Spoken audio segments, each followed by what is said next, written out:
दोस्तों पिछले कुछ टाइम से स्मार्टफोन्स के रेट ऐसे बढ़ रहे हैं जैसे मार्केट में गोभी का रेट बढ़ रहा है और स्मार्टफोन्स की बैटरी एमएच ऐसे बढ़ रही है जैसे उसके लिए मेरा प्यार। खैर छोड़ो, उसे पता चल गया तो मैटर हो जाएगा। लेकिन आज अपने पास है दो खतरनाक फोन, Realme P4 Power और OnePlus Nord CE5। और इन दोनों फोन को लेकर के ना बहुत सारे बंदे कंफ्यूज हैं कि कौन सा फोन बाई करें, क्योंकि प्राइसिंग ऑलमोस्ट दोनों फोन की सेम निकल करके आती है, लेकिन परफॉर्मेंस, कैमरा, डिजाइन, डिस्प्ले को लेकर के ना दोनों फोन में बहुत ही ज्यादा डिफरेंस है। तो आपको जेन्युइनली कौन सा फोन बाई करना चाहिए, Realme P4 Power बाई करें या OnePlus Nord CE5? देखो ऑन पेपर जो स्पेक्स हैं वो बता करके मैं आपका टाइम वेस्ट नहीं करूंगा। रियल प्रैक्टिकल लाइफ में मैंने दोनों फोन को यूज किया है और कौन सा फोन बेस्ट निकल करके आया वो आपको बताऊंगा। तो वीडियो को पूरा शुरू से एंड तक देखना, चैनल को सब्सक्राइब भी कर लो और वीडियो को हाइप भी कर दो ताकि और लोगों के पास ये वीडियो पहुंचे। सबसे पहले बॉक्स कंटेंट की बात करते हैं। देखो दोनों फोन के बॉक्स में सब कुछ मिल जाता है, लेकिन कवर्स का डिफरेंस है। Nord CE5 में कुछ ऐसा ब्लैक कलर का कवर मिलेगा जो कि भाई लॉन्ग टाइम में पीला नहीं पड़ेगा, लेकिन Realme P4 Power में आप लोगों को ट्रांसपेरेंट बैक कवर मिलता है जो कि थोड़ा टाइम यूज करने के बाद पीला पड़ जाएगा।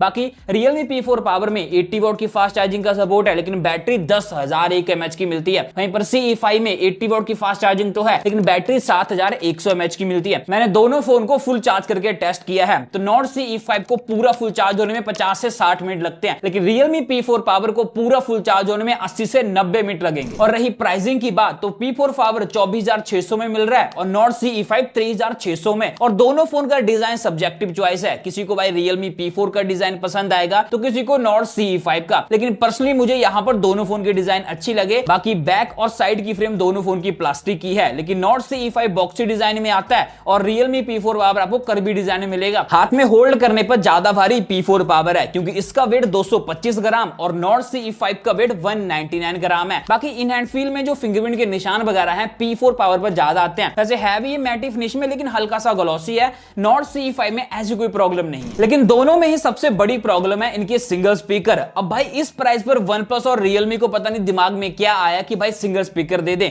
लेकिन साउंड क्वालिटी कैसी है वो आप चेक कर लो। पहले Nord CE5,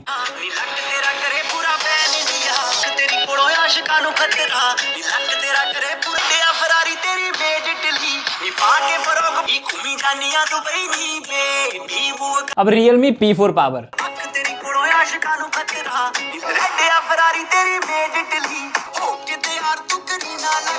अब साउंड क्वालिटी की बात करें तो यहां पर जो ज्यादा साउंड है Nord CE5 की है। रही बात डिस्प्ले की, तो P4 Power में क्वाड कर्व एमोलेड डिस्प्ले है, Nord CE5 में फ्लैट एमोलेड डिस्प्ले है, लेकिन P4 Power में 1.5 के रेजोल्यूशन मिलता है और 144 हर्ट्ज का रिफ्रेश रेट, जबकि इसमें 120 हर्ट्ज का रिफ्रेश रेट है। लेकिन डिफरेंस की बात करें तो यहां पर कोई ज्यादा डिफरेंस नहीं है UI में, एंड मोस्टली ऐप के अंदर P4 Power जो है वो 120 हर्ट्ज के ऊपर ही काम करता है, तो 144 हर्ट्ज सिर्फ गेमिंग में आपका काम आएगा, बाकी UI में वो काम नहीं आता। एंड रही ब्राइटनेस की बात, तो मैंने दोनों फोन को आउटडोर में यूज किया तो ज्यादा विजिबिलिटी जो है वो आप लोगों को P4 Power की मिलेगी। बाकी ऐसे दिक्कत इसमें भी नहीं है, अगर आप लोग आउटडोर में यूज करोगे तो इसकी विजिबिलिटी भी ठीक ठाक है, लेकिन कंपैरिजन मुझे पता चला कि ये थोड़ा सा ज्यादा ब्राइट है। बाकी रही कलर्स की बात, तो मैंने मूवीज देखी, वेब सीरीज देखी, 4K HDR को दोनों फोन सपोर्ट करते हैं, लेकिन यहां पर प्रॉब्लम Realme P4 Power में है। इसमें दिक्कत ये है जब भी आप लोग 4K HDR में कंटेंट देखोगे तो डिस्प्ले के जो कलर्स हैं वो येलो पड़ जाते हैं और ये हल्का सा लैग भी करता है। P4 Power में Gorilla Glass 7i की प्रोटेक्शन है, लेकिन Nord CE5 में कौन सी है इसके बारे में कुछ ऑफिशियली अभी मेंशन नहीं हुआ है,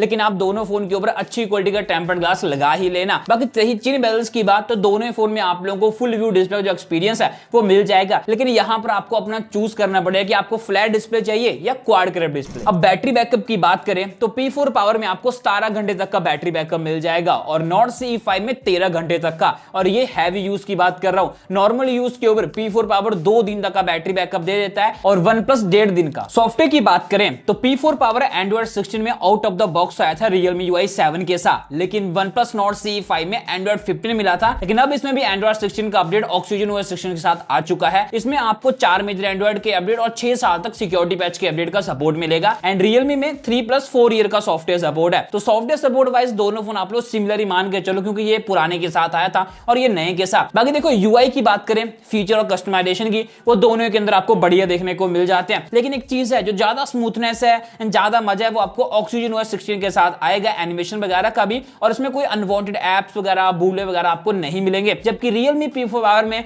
प्री इंस्टॉल्ड आप लोगों को अनवांटेड एप्स वगैरह हैं, जो बूटले वगैरह हैं, वो मिल जाते हैं। अगर रियलमी उन चीजों को सुधार देता है तो काइंड ऑफ सिमिलर और सॉफ्ट एक्सपीरियंस है वो दोनों फोन में मिलेगा। ऑलवेज ऑन डिस्प्ले का फीचर दोनों फोन में है, लेकिन प्रॉपर्ली पूरा टाइम ऑन रहने वाला किसी में नहीं मिलता। 5-10 सेकंड तक ऑन होता है फिर बंद हो जाता है। अब परफॉर्मेंस की बात करते हो तो यहां पर भी कंफ्यूजन है, क्योंकि OnePlus Nord CE5 में Dimensity 8350 का प्रोसेसर है और इसके अंतुष स्कोर आपको 13 लाख के आसपास मिल जाएंगे, जबकि P4 पावर में Dimensity 7400 मैक्स का प्रोसेसर है जिसके अंतुष स्कोर 1 मिलियन के आसपास है। तो मैं नो डाउट क्लियरली बोलता हूं परफॉर्मेंस वाइज आपको OnePlus Nord CE5 ज्यादा फास्ट लगेगा, क्योंकि इसमें आपको LPDDR5X UFS 3.1 की स्टोरेज मिलती है, जबकि इसमें UFS 3.1 की स्टोरेज तो है लेकिन LPDDR4X की रैम मिलती है। तो रीड और राइट स्पीड भी OnePlus Nord CE5 की ज्यादा है एंड इसमें आप लोग गेमिंग भी 120 FPS में कर सकते हो BGMI, और इसमें 90 FPS का सपोर्ट है, लेकिन बूस्ट करके आप लोग 144 FPS खेल सकते हो। लेकिन जैसे फोन हीट होता है वो FPS को ड्रॉप कर देता है और जो लैग वगैरह है, ग्लिच वगैरह है, फ्रेम ड्रॉप वगैरह है, वो भी होते रहते हैं। खैर उन चीजों को साइड करें, डेली लाइफ परफॉर्मेंस की बात करें तो वहां पर भी Nord CE5 ज्यादा आगे निकल जाता है। चाहे आप लोग एनिमेशन देख लो, ऐप को ओपन करके क्लोज करके देख लो या हैवी काम कर लो, हर एक काम में P4 पावर से ज्यादा बेटर आपको Nord CE5 लगेगा। अब कैमरा की बात करें तो ऑन पेपर जो कैमरा स्पेक्स हैं वो दोनों फोन के सिमिलर हैं, लेकिन हल्का सा डिफरेंस मुझे दोनों फोन की कैमरा क्वालिटी में लगा। लेकिन उससे पहले मैं आप लोगों को बता देता हूं, वीडियो मोड में जो OnePlus Nord CE5 है बैक में 4K 60 FPS और फ्रंट में भी आपको 1080p 60 FPS का सपोर्ट मिल जाएगा। लेकिन Realme P4 पावर में बैक में 4K 30 FPS और फ्रंट में 1080p 30 FPS का सपोर्ट है, तो 60 FPS इसमें आपको देखने को नहीं मिलेगा। एंड रही फोटोज की बात, तो ये कुछ फोटो सैंपल चेक करो जो मैंने फोटो मोड, पोर्ट्रेट मोड के अंदर निकाले और कुछ फ्रंट कैमरा से मैंने क्लिक किए हैं। तो कुछ केसेस के अंदर क्वालिटी वहां पर OnePlus Nord CE5 की बेटर है एंड कुछ केसेस के अंदर Realme P4 की बेटर है। तो आप ये मान के चलो कि दोनों फोन की कैमरा क्वालिटी में आपको 19-20 का फर्क मिलेगा, बाकी कोई ज्यादा डिफरेंस नहीं है। चाहे कलर्स का ले लो, चाहे सैचुरेशन का ले लो, ब्राइटनेस का ले लो या शार्पनेस का ले लो। तो ये था पूरा full comparison OnePlus Nord CE5 और Realme P4 पावर के बीच में। अब आपका जो कंफ्यूजन है कि आपको कौन सा फोन बाय करना चाहिए, Nord CE5 या Realme P4 पावर, फटाफट क्लियर करता हूं। आप लोग फटाफट चैनल को सब्सक्राइब करो। तो देखो मैं यहां पर आपको बोलता हूं कि आप लोग आंख बंद करके Realme P4 पावर को स्किप कर दो और OnePlus Nord CE5 को बाय कर लो। लेकिन अगर आपकी बैटरी या क्वाड कर्व डिस्प्ले प्रायोरिटी है तो आपको P4 पावर की तरफ जाना चाहिए। बाकी दोनों फोन को आप लोग यहां पे क्लिक करके बाय कर सकते हो। वैसे इनका लिंक मैं नीचे डिस्क्रिप्शन में भी देके रखा है। और आप चैनल को सब्सक्राइब करो। मैं आपको मिलता हूं नेक्स्ट वीडियो में, तब तक के लिए बाय बाय, टेक केयर।